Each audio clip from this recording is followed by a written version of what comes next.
Welcome, dear viewers, to Tales of Terror, the channel that immerses you in a world of spine-tingling tales and hair-raising mysteries.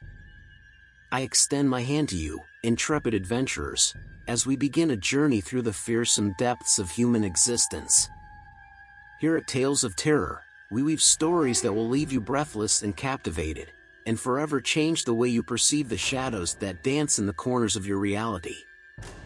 Before starting, do not forget to subscribe to the channel and activate the bell button, as this motivates us to publish more stories and give your opinion through comments. We are very interested to hear what you think. If you hear this story now, know for sure that I chose to end my life, because I could no longer bear the weight of these torments. I implore you to pass on this story to someone who understands the depth of betrayal and the pain of those close to him. Pay attention, you are not alone now, hearing this scary story. If you find yourself hearing this story lately or in isolation, be prepared, there might be something, an unseen presence, lurking behind you. I got this letter from my friend Mary. Let's start with the story of my friend Mary.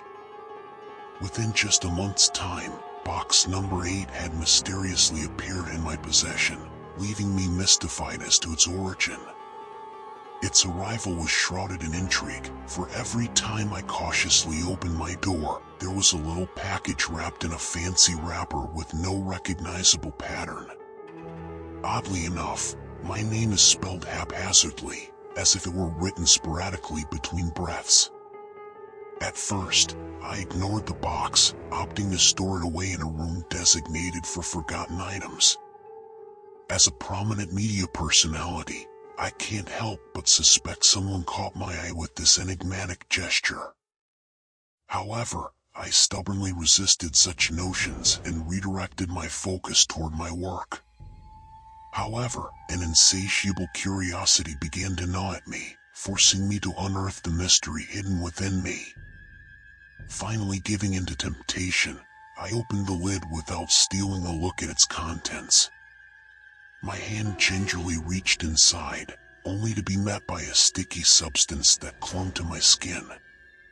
I blinked in shock and noticed that my fingers were disfigured with unmistakable bloodstains. A shiver ran down my spine as fear seized me. As fear mounted, I peered into the depths of the box, revealing a stack of pictures depicting me, each one drenched in blood and decorated with bewildering symbols. These photos were uncommon. They capture intimate moments of my life, even the ones I spent unconscious in a slumber. The implications of this discovery were deeply troubling, leading to a deep sense of malaise. Having to face the disturbing magnitude of this revelation, I hastily retrieved all the boxes that arrived in my possession, only to be confronted with the same awful sight. Countless images of myself, carelessly discarded, served as a painful reminder that someone vigilantly watched my every move. Upset and concerned, I immediately reported the matter to the authorities and began to investigate the horrific mystery that permeated my life. Police called forensic experts to carefully examine the contents of the box and extract a blood sample for analysis. 2 days later, an unexpected invitation pierced the veil of uncertainty. It was one of my relatives, an employee of the security directorate, who took a personal interest in my predicament. The revelation they shared with me was nothing short of chilling. The blood discovered inside the box belonged to no one but me. The air was heavy with silence, accompanied by an undercurrent of tension that reverberated through my thoughts. Seeking solace, I brought my day to a close, shutting out the outside world. Returning home, I yearned for the safety of familiar walls, only to be struck by the chilling realization that a haven had become a perilous trap. Whoever sent those mysterious boxes must know my address all too well. It was clear I had to escape. Seeking refuge in the old family chalet seemed like the best course of action. Emma, my closest confidant, held the key to my plea for companionship during these trying times. Yet, the weight of her responsibilities prevented her from joining me in the chalet. Thus, I embarked on the journey alone, leaving behind the comforts of companionship. The first night in the chalet brought with it a relentless barrage of noises, doors slamming intermittently, echoing through the stillness. Perplexed, I scoured the surroundings, hoping to catch sight of a trespasser. However, the chalet stood empty, devoid of any trace of an intruder. My gaze fell upon the ominous box clutched tightly in my hands.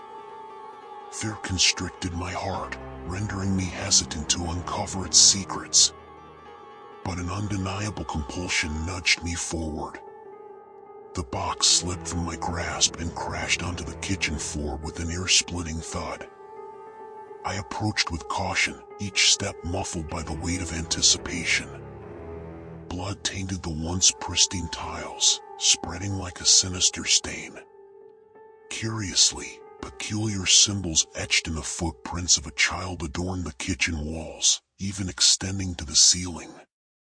A plethora of tiny footprints danced across the ceiling, defying the laws of logic. In the midst of this surreal tableau, the piercing cries of an infant pierced the air, emanating from my own bedroom.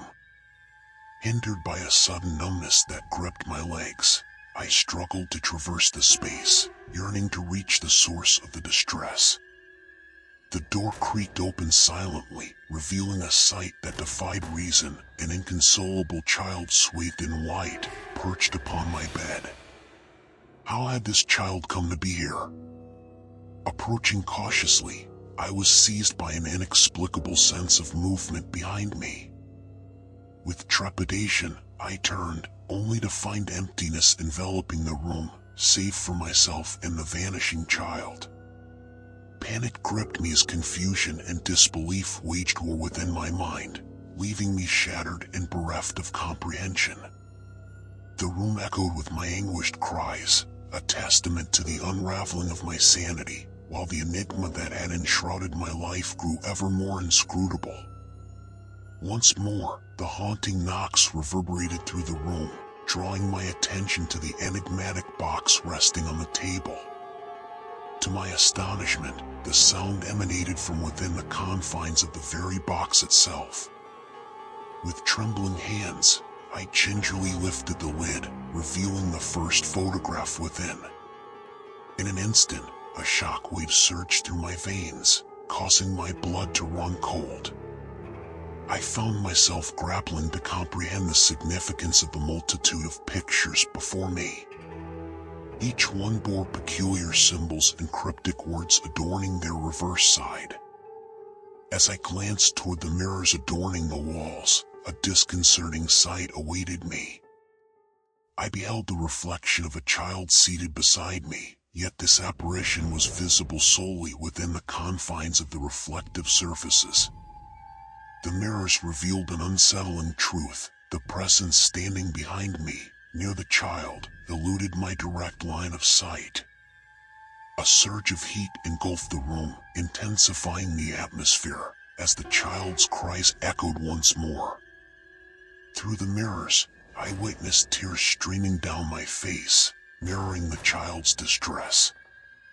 In this disorienting tableau, I found myself paralyzed by an unrelenting fear, incapable of movement. Overwhelmed by terror, I clung to the desperate notion that this nightmarish sequence was nothing more than a figment of my imagination. Surely, this must be a dream, a fevered reverie from which I would soon awaken. But it wasn't a dream in Stranger's World. A very disturbing event was revealed. The child, a ghost from an unknown world, approached and made physical contact. An intense heat emanating from his being burns my skin and causes me painful burns. With a newfound surge of strength, she manages to break free from the clutches of terror and flee the room in a frantic attempt to escape. My refuge became the confines of the bathroom, where I sought sanctuary, hastily closing the door behind me. Clutching my phone in my trembling hands, I begged for solace in communicating with someone who could deliver me from this malevolent entity. In a serendipitous moment, the phone rang, giving Emma's number. Eager to share my plight, I replied, my voice filled with despair. However, instead of hearing her words, she was met with a piercing attack on the other end. Emma's cries mixed with incomprehensible speech, making her message incomprehensible. I pleaded with her for clarification, and she began to calm down and tell me that she's the cause of everything that is happening to me and that she has worked black magic on me to ruin my life because she feels I am better than her and that she was the person who sent me the boxes home. And then the line suddenly cut off, leaving me dumbfounded. Shaken to my core, the onslaught of shock attacking me, I struggled to find some semblance of stability. Exhausted from the pain, I fell asleep, still trapped against the bathroom walls. However, as my eyes fluttered, my phone ringing loudly woke me up, and I felt a sense of dread.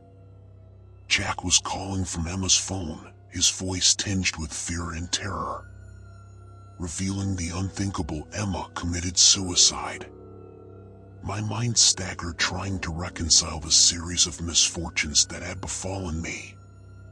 Seeking solace in the mirrors that adorn the bathroom, she is met with a spectacle of abject horror. Emma's distorted and frightened figure appeared on the horizon, a sinister smile on her face behind me.